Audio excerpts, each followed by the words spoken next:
Welcome to PartsHnC. This DIY tutorial guides you through replacing your furnace blower motor, a crucial component for circulating warm air. Watch for warning signs such as weak airflow, higher energy bills, unusual noises, squealing, grinding, or rattling, or a furnace that overheats. A yellow pilot light is a serious safety hazard, indicating incomplete combustion. Safety is paramount. Begin by cutting power to your furnace at the circuit breaker and shutting off the gas valve.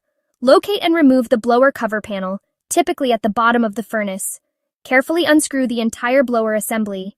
As you disconnect wires, meticulously note their positions by labeling or photographing them for correct reassembly.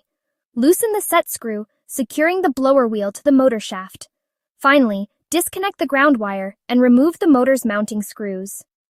Before installing the new motor, inspect the blower wheel for damage, dirt, or wear.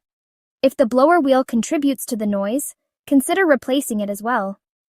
Install the new motor by aligning it with the mounting bracket and fastening it securely. Reconnect all wires, reattaching the capacitor if needed. Gently slide the blower assembly back into the furnace.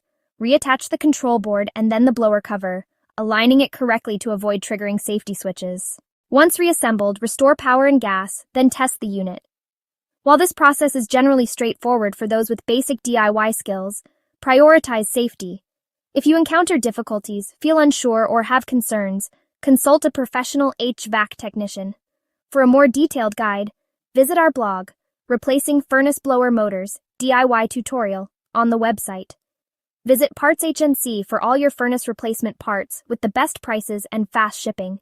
Stay connected for more HVAC tips by following us on Instagram, Facebook, Twitter, and Pinterest. Remember to like, subscribe, and hit that bell icon for more product updates. Thanks for watching.